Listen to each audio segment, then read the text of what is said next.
The investors won't listen. With this dude here at the steering wheel, right? You're not going to make any inroads into Wall Street. You're not going to impress the financial world and Wall Street. I mean, look at this crap show right here, right? Where is it at again? It's at $36. Uber's big Analyst day was a bust. Now, bust is not a good word, right? Bust means break apart. Busted with Wall Street. Here's why the stock is falling all over again.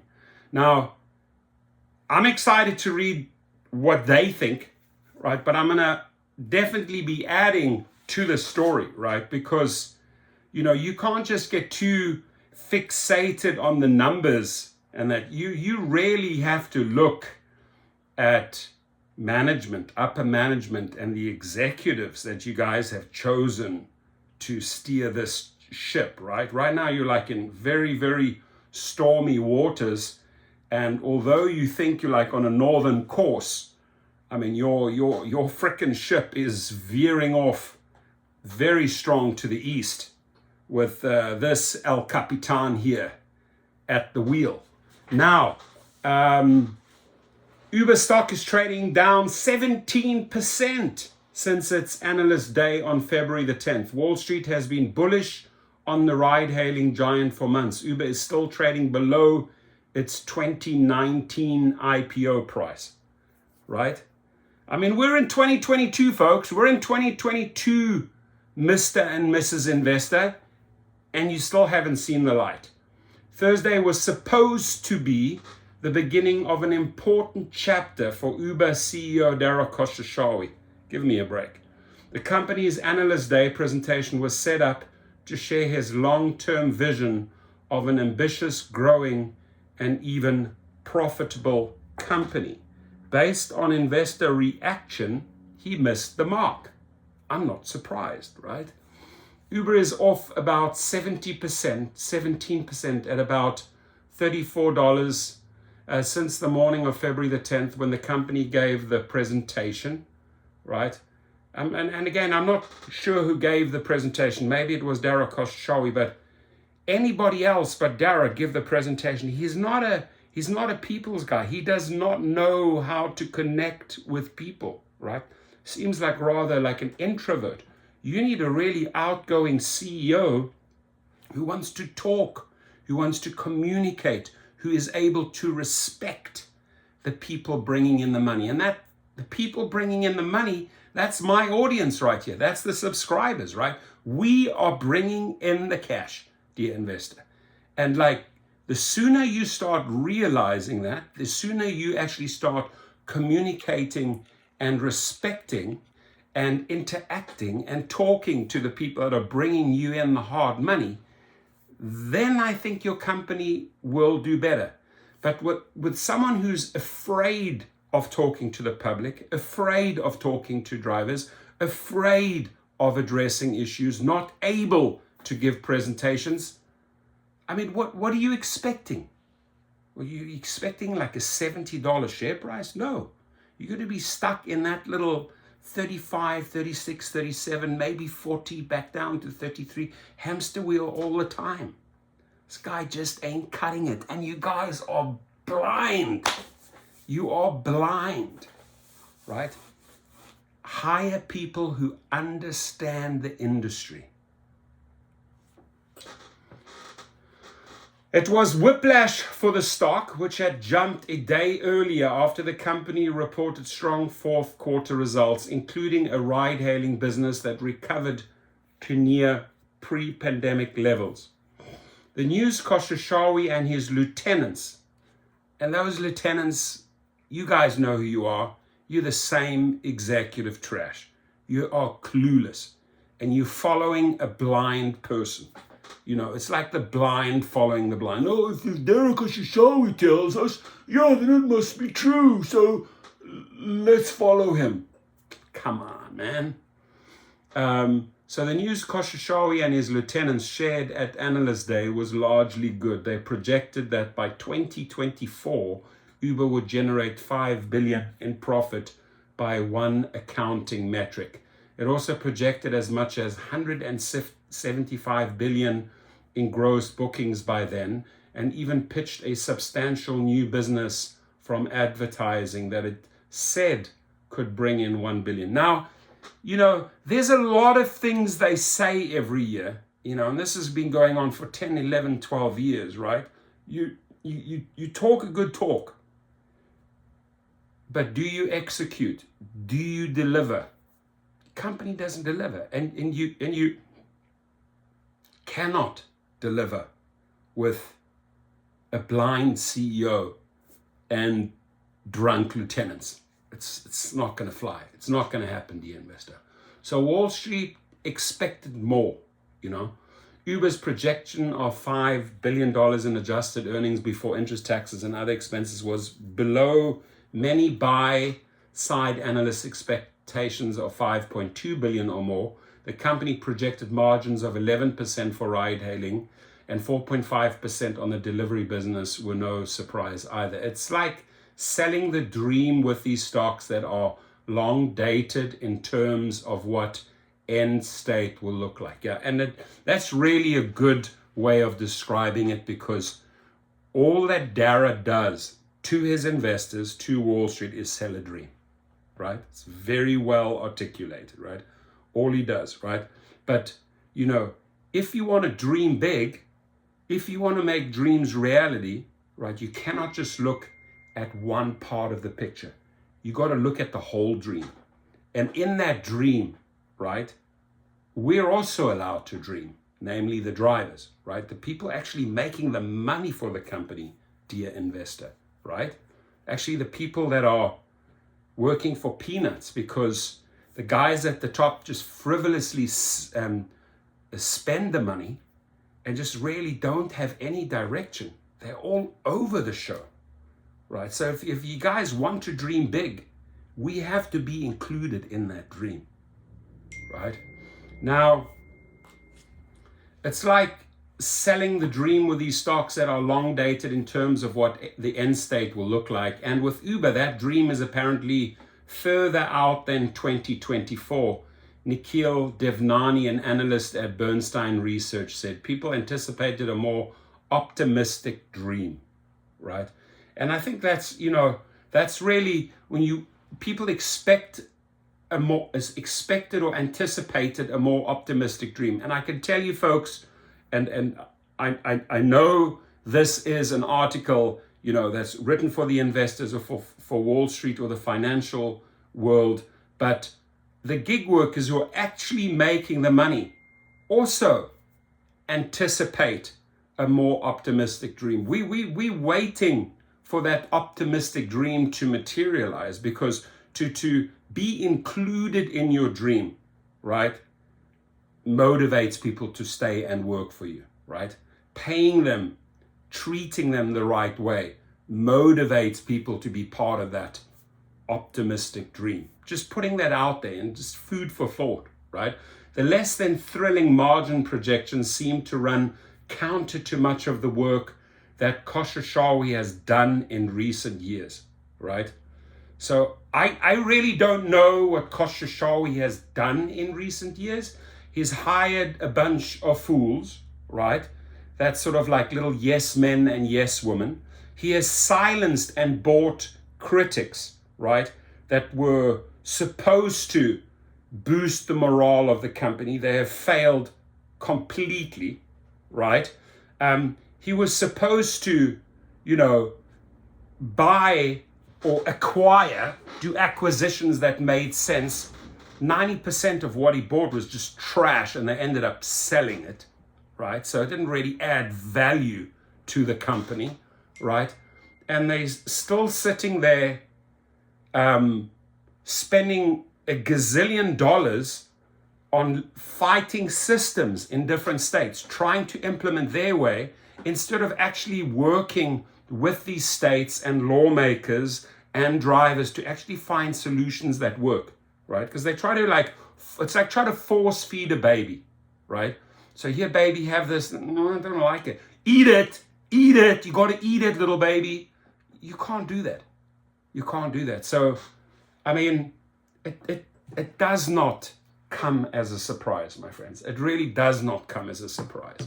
So the less than thrilling margin projections seem to run counter to much of the work that Khosrowshahi has done in recent years. Since the start of the pandemic, he has overseen multiple divestitures and made enough decisions on job cuts, setting the company up to run leaner and more profitably.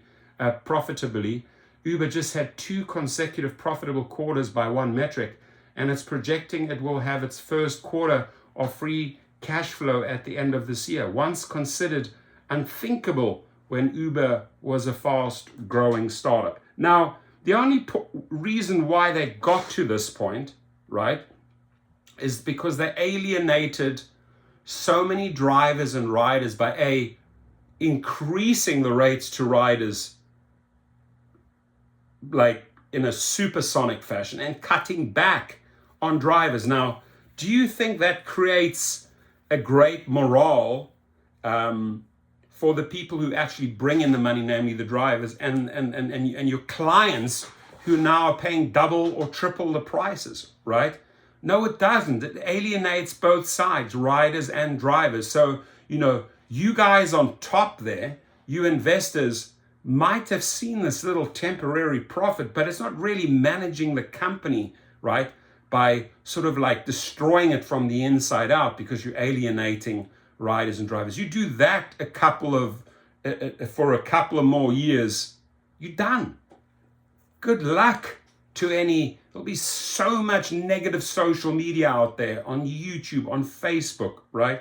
You will have pissed off so many riders, right? That, a parent ain't going to sign up his kid anymore who might turn 18, 19. Like, we'd forget that company. They're exploiting us, right? Drivers say, forget that company. They're always bait and switching us, right? So if you guys would just really communicate and make this thing function, I think 2-3 years from now, you could actually do pretty well.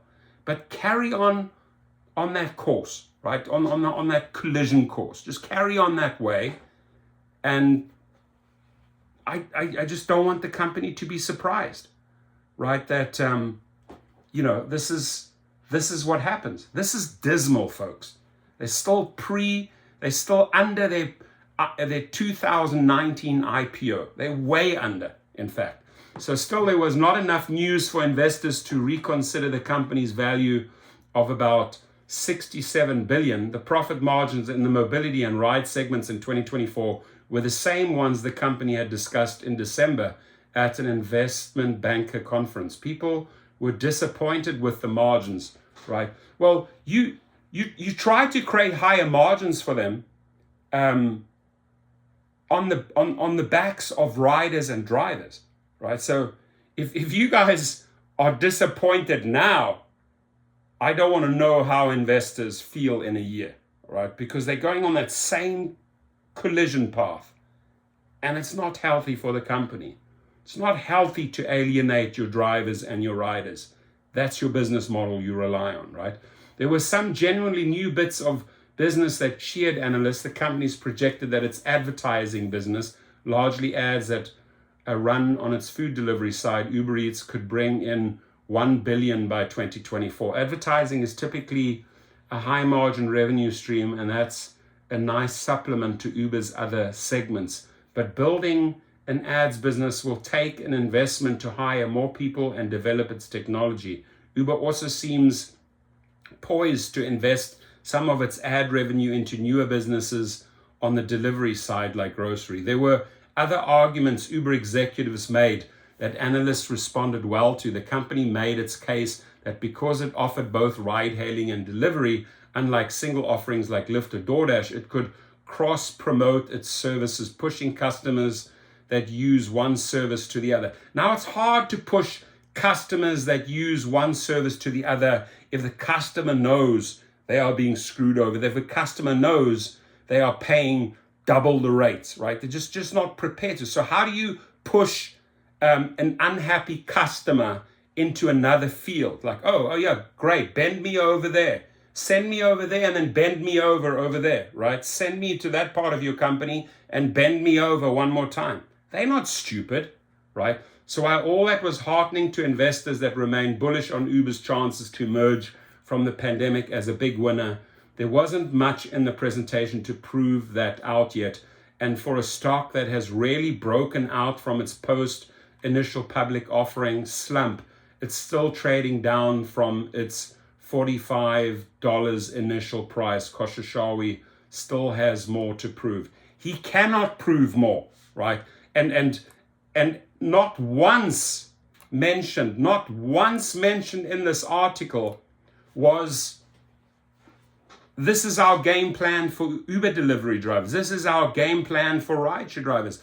It's like the people making the money are not included in the picture, folks, right? So if all the talk is just about, it's Koshashawi and his lieutenants and the investors and Koshashawi and the lieutenants and more lieutenants, I'm sorry. You are going to lose so many people along the way because people that can relate to you and I, to the driver or to the YouTuber telling the story, right? We bring it down to street level, right? We make the public understand, right? There's a bigger picture here. There's a more optimistic dream when it's all inclusive. All-inclusive optimistic dream doesn't just consist of investors and executives. I'm sorry. So you carry on having that conversation, even Business Insider, right? The person that wrote that, right? Tom Doughton. Got to tell you as well, it's rather disappointing that you didn't add another important factor to your article, namely the drivers and the riders, and included them in this optimistic dream, right? So good luck. Good luck carrying on down this road. It was a bust. It wasn't successful. Whatever he delivered there didn't taste good. They didn't like the meal. They didn't enjoy it, right? And again, how does it play out in the financial world on Wall Street? There it is. I mean, you guys are you're not that healthy, right? So if you want to finally listen, get in some qualified leadership that understands the direction and understands how to communicate with people and build big teams and motivate people to work for the company. Otherwise, it's just a driver coming in 1 or 2 months later, straight out the washing machine, right? In and out, like a conveyor belt. Nobody really wants to stay, right? And the people that are trying to make this work, that have maybe gone out and educated themselves on how to, work smarter, not work harder, even for them right now, it's really hard to make money. There is very little money to be made in the UberX world. So if you have your little basic car and you're going to download that app, you are going to get a rude awakening. They're going to excite you for the first 1 or 2 months. They do that very, very well. Algorithm is going to feed you what you want to hear. And then afterwards, it's downhill.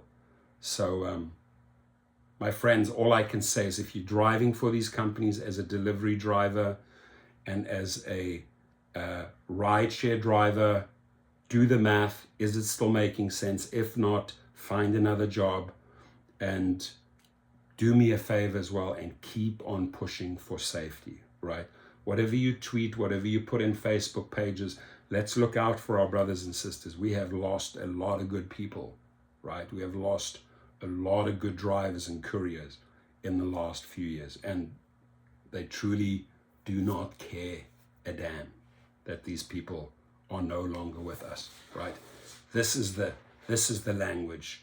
This is the base they want to impress. Wall Street and Wall Street only.